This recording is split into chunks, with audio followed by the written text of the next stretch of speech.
இன்றைய தியான வார்த்தை 1 சாமுவேல் 2:8.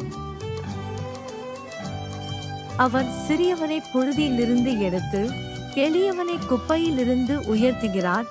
அவர்களை பிரபுக்களோடு உட்காரவும் மகிமையுள்ள சிங்காசனத்தை சுதந்தரிக்கவும் பண்ணுகிறார்.